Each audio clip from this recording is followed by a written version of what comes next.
Railway gate అవతల కడపలోనే చాలా పెద్ద ప్రతిష్టాత్మకమైన విల్లాసుగా ప్రఖ్యాతిగాంచిన లేకపోతే పేరు ప్రతిష్టల్ని ప్రచారం చేసుకుంటున్న ఐకాన్ విల్లాస్ గురించి ఈరోజు మేము అదేదో సామెత ఉన్నట్టు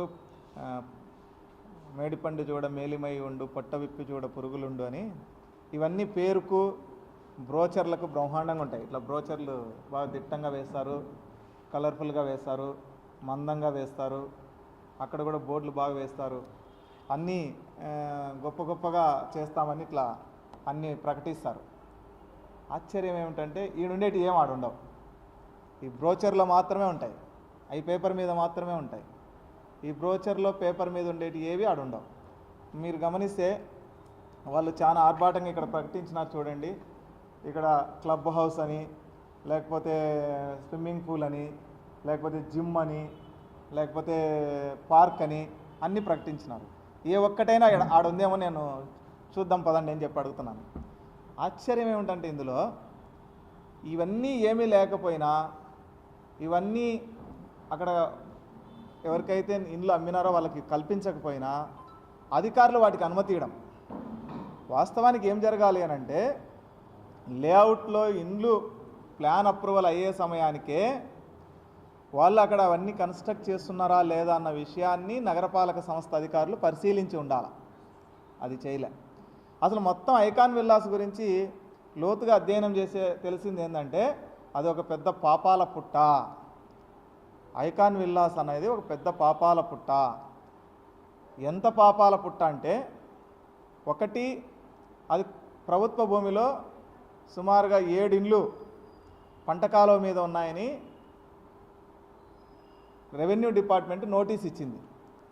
మొదటిది. రెండోది, ఎండోమెంట్కి సంబంధించిన 15 నుంచి 20 సెంట్ల స్థలాన్ని ఆక్రమించుకున్నారు. దాంట్లో ఒక 4-5 అంటే 11 నుంచి 12 ఫ్లాట్స్, 12 ఇల్లులు, 12 విల్లాసు గవర్నమెంట్ స్థలంలో కట్టినారు. వాళ్ళు ఎంత గొప్ప వాళ్ళో చూడండి. ఏం గవర్నమెంట్ స్థలంలో విల్లాస్ కట్టి ఇట్లాంటి ఎన్నైనా వేయచ్చు, లేకపోతే ఎవరికి ఎంతైనా లంచం ఇవ్వచ్చు, ఎవరికి ఎంతైనా రౌడీలకు డబ్బులు ఇవ్వచ్చు, వాళ్ళని సాకచ్చు. ఏముంది, అది ఇప్పుడు 1,20,00,000 నుంచి 1,60,00,000 దాకా అమ్ముతున్నారు ఒక్కొక్క విల్లా. ఇప్పుడు మన లెక్క ప్రకారమే 11-12 విల్లాస్కు సుమారుగా 15-20 కోట్ల మధ్యలో డబ్బులు వస్తాయి. ఊరికి వచ్చేటువంటి డబ్బులు ఇవి, ప్రభుత్వ భూముల్లో వేసిన దానివల్ల వచ్చేటువంటి డబ్బులు. కాబట్టి ఇంకేం కావాలి వాళ్ళకి? 15-20 కోట్ల రూపాయలు ఊరికి అప్పనంగా కొట్టేసినటువంటి గొప్ప ప్రబుద్ధులు ఐకాన్ విల్లాస్ వాళ్ళు. ఆశ్చర్యం ఏమిటంటే అతను ఈ ఊరోడు కాదు, రాజాసింగ్ అనే అతను ఈ ఊరోడు కాదు, ఎక్కడోడో మనకి తెలియదు, మహారాష్ట్రోడో గుజరాతోడో ఎక్కడోడో. అతను కూడా ఇక్కడ వ్యవస్థల్ని మేనేజ్ చేయగలుగుతున్నాడు, అతను కూడా ఇక్కడ ప్రభుత్వ స్థలాల్ని ఆక్రమించగలుగుతున్నాడు, అతను కూడా ఇక్కడ ప్రభుత్వ యంత్రాంగాన్ని గుప్పిట్లో పెట్టుకొని తన పనులు చేయించుకోగలుగుతున్నాడు. అంటే ఇది ఎంత అధ్వాన్నమైన వ్యవస్థ ఉందో మన ఊర్లో మనకు అర్థం చేసుకోవడానికి ఉపయోగపడుతుందని చెప్పి నేను చెప్పదలుచుకున్నాను. ఇక రెండో విషయం ఏంటంటే, ప్రభుత్వ భూమిని, ప్రభుత్వ ఆస్తిని కాజేయడం ఒక భాగం అయితే, రెండో భాగం ఏమిటి? ఆయన క్లబ్ హౌస్ కట్టిస్తానన్నాడు, క్లబ్ హౌస్ దిక్కులేదు, పార్క్ అన్నాడు, పార్కుకు దిక్కులేదు, జిమ్ అన్నాడు, జిమ్ముకు దిక్కులేదు, లేకపోతే అక్కడ ఒక స్విమ్మింగ్ పూల్ అన్నాడు, స్విమ్మింగ్ పూల్ ఆనవాళ్ళు కూడా లేవు. ఇవన్నీ కూడా జరిగినాయి. ఇది మూడో విషయం ఏమిటంటే, అంత పెద్ద విల్లాసు పెద్ద పెద్ద కాంపౌండ్ కడుతుంటే చేతలుండి, కళ్ళుండి, చెవులుండి చూడలేని దద్దమ్మ కార్పొరేషన్ యంత్రాంగం, అది పరిపాలనా యంత్రాంగమా లేకపోతే అడ్మినిస్ట్రేషన్ యంత్రాంగమా, రెండు కూడా ఎవరెవరు లాలూచి పడినారో మనకు తెలియనటువంటి పరిస్థితి. వాళ్ళకి ఇంతవరకు సగం పైగా లేఅవుట్కి ప్లాన్ అప్రూవలే లేదు, సగం పైగా లేఅవుట్కి ప్లాన్ అప్రూవలే లేదు. పైపెచ్చు వాళ్ళు కట్టి ఇంటికి అసలు అప్రూవలే లేవు. వాళ్ళు ప్లాన్ అప్రూవల్ లేకుండానే ఇల్లులు కట్టేస్తున్నారు. ఆడ ప్లాన్ అప్రూవల్ లేకుండానే వాళ్ళకు అమ్మేస్తున్నారు. అమ్మేసిన తర్వాత వాళ్ళని సతాయిస్తున్నారు. ప్లాన్ అప్రూవల్ లేకుండా అమ్మిన తర్వాత వాళ్ళు మాకు ప్లాన్ అప్రూవల్ ఏదైనా అడిగితే వాళ్ళని బెదిరించడం, వాళ్ళ మీద దాడులు పోవడం, వాళ్ళని నానా ఇబ్బందులు పెట్టడం. మీకు ఒక గమ్మత్తైన విషయం చెప్తాను నేను. ఒక ఎంఆర్ఓ, బహుశా డిప్యూటీ కలెక్టర్ అవుతాడేమో, అయినాడో ఏమో నాకు తెలియదు, ఆయన ఎంఆర్ఓ ఉండి డిప్యూటీ కలెక్టర్ అయినటువంటి ఒక వ్యక్తికి 1,21,00,000 అతను పాపం జీతంలో లోన్ పెట్టుకొని ఆయనకి ఇచ్చిన డబ్బులు, ఆయన ఇల్లు ఇంతవరకు తయారు చేయలే, నాకు ఇంకొక 25 లక్షలు ఇస్తేనే తయారు చేస్తానని అతను బెదిరిస్తున్నాడు. ఒక డిప్యూటీ కలెక్టర్నే బెదిరిస్తున్నారు అంటే పరిస్థితులు ఎంత దారుణంగా దిగజారిపోయినాయో, ఎంత తక్కువ స్థాయికి దిగజారిపోయినాయో మనం ఆలోచించుకోవడానికి అని చెప్పి నేను చెప్పదలుచుకున్నాను. ఇంకొక విషయం ఏమిటంటే, ఆయన ఈ కార్పొరేషన్ అధికారుల వైఫల్యం ఎంత చూస్తానే కనబడుతుంది. అది 40 అడుగులు రోడ్డు ఉండాలి, మెయిన్ రోడ్డు, అది 25-30 అడుగులకు మించి లేదు. 30 అడుగులు రోడ్లు ఉండాలా, ఇంటర్నల్ రోడ్లు, అది 15 అడుగులు 16 అడుగులకు మించి లేదు. మరి ఎట్లా కట్టనిస్తున్నారు?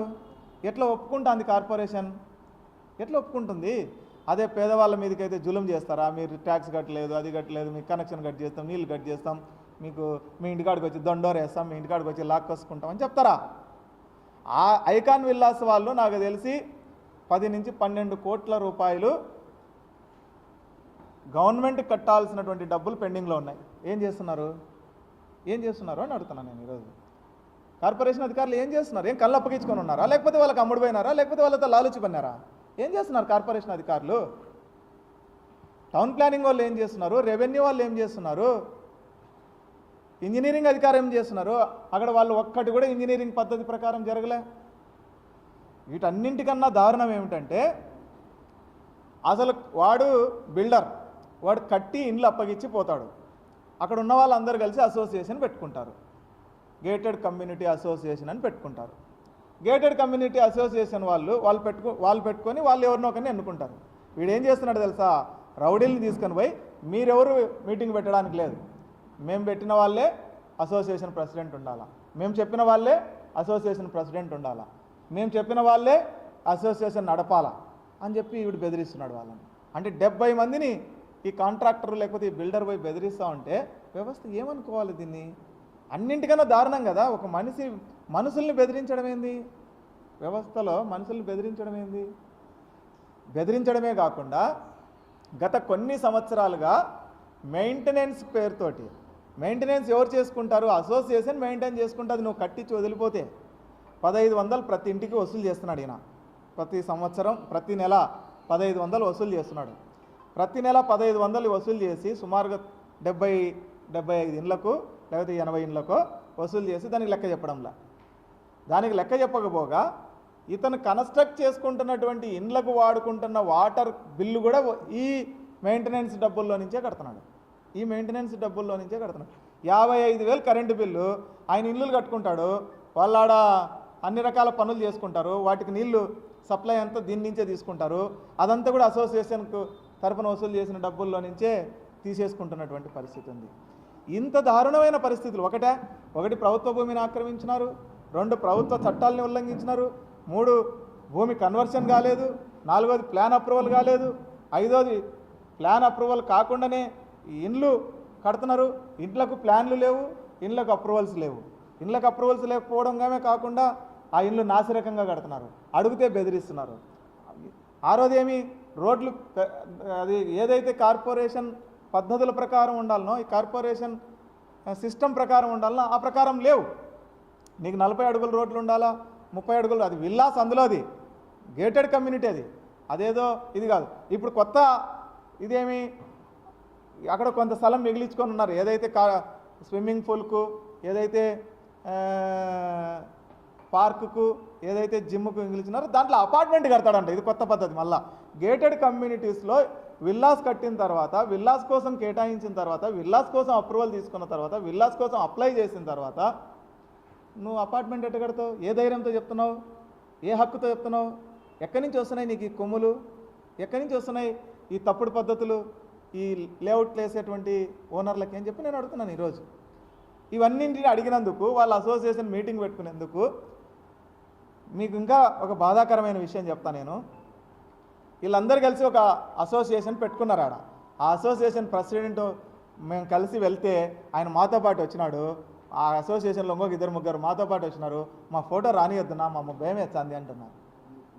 ఎవడో ఏ ఊరో నుంచో వచ్చినటువంటి ఇక్కడ కన్స్ట్రక్ట్ చేసినటువంటి వ్యక్తికి భయపడి ఇక్కడ ఇల్లులు కొనుక్కున్న వాళ్ళంతా ఎందుకు వీళ్ళంతా భయపడుతున్నారంటే, వాళ్ళందరూ ఉద్యోగస్తులు, డిఈలు, ఎంఆర్ఓలు, రిటైర్డ్ ఆఫీసర్లు, రిటైర్డ్ ఎంప్లాయీస్, లేదా టీచర్లు, ఇట్లాంటి వాళ్ళు అంతే సెన్సిటివ్ పర్సన్స్ను కాబట్టి వాళ్ళు సున్నితమైన ఉద్యోగాలు చేసేవాళ్ళు కాబట్టి కొట్లాటలు వస్తేనో కేసులు వస్తేనో వాళ్ళు భయపడతారు కాబట్టి ఆ భయాన్ని ఆసరాగా చేసుకొని వీళ్ళు కొంతమందిని రౌడీలను పెట్టుకొని కొంతమంది ఎవరెవరిన మనుషులను పెట్టుకొని వాళ్ళతో దందా చేస్తున్నారు ఇక్కడ.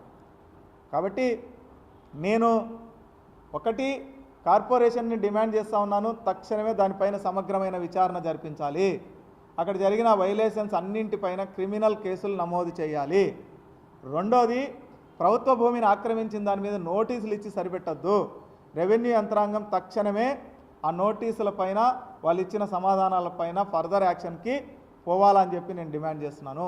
మూడోది, ఏదైతే వాళ్ళు అక్కడ ఇల్లీగల్గా వ్యవహారాలు చేస్తున్నారో ఆ వ్యవహారాలన్నింటినీ తక్షణమే నిలుపుదల చేయాలి. ఇప్పుడు ఇల్లులు కడుతున్నారు, వాళ్ళు ఒక 5 ఇల్లులు కడుతున్నారు, వాటికి ప్లాన్ అప్రూవల్ లేదు. ఎందుకు కట్టుతున్నారు? ఎందుకు కట్టనిస్తున్నారు? కార్పొరేషన్ అధికారులు ఏం కళ్ళప్పగించి చూస్తున్నారా? కనరాలేదు, ఆడ కడుతుండేది అంత ఇల్లులు. మీరేం గాడిదలు కాస్తారా లేకపోతే? కాబట్టి తక్షణమే వాటిని ఆపాలి. దాంతోపాటు రోడ్ల కోసం ఏదైతే చెప్పినారో అవి ఇవ్వాలి. దీంతోపాటు వాళ్ళకి ఇస్తామని చెప్పినటువంటి పార్క్ కానీ, క్లబ్ హౌస్ కానీ, లేకపోతే స్విమ్మింగ్ పూల్ కానీ, లేకపోతే అదేమి వాళ్ళు ఏదైతే జిమ్ ఇస్తామన్నారో అవన్నింటినీ నిర్మించే పద్ధతుల్లో చర్యలు తీసుకోవాలని చెప్పి జిల్లా కలెక్టర్ని, కమిషనర్ని, రెవెన్యూ యంత్రాంగాన్ని మేము డిమాండ్ చేస్తున్నాం. అక్కడ రౌడీజం చేస్తున్న వాళ్ళపైన క్రిమినల్ కేసులు పెట్టి వాళ్ళపైన చర్యలు తీసుకోవాలని జిల్లా ఎస్పీని కూడా నేను కోరుతా ఉన్నాను. వీటన్నింటిపైన రేపు సోమవారం జిల్లా కలెక్టర్ని, కమిషనర్ని, ఎస్పీని కలిసి కంప్లైంట్ చేయబోతున్నాం. ఆ తర్వాత సోమవారం తర్వాత అధికారులలో చలనం రాకపోతే మాత్రం ఉద్యమం చేపడతామని చెప్పి ఈ సందర్భంగా హెచ్చరిస్తా ఉన్నాను. ప్రతి ఒక్కరూ తప్పనిసరిగా యూట్యూబ్లోకి వెళ్ళి కడప వార్తను లైక్ చేయండి, సబ్స్క్రైబ్ చేయండి. ఇట్లు మీ జి రమణయ్య, ఎడిటర్, కడప వార్త.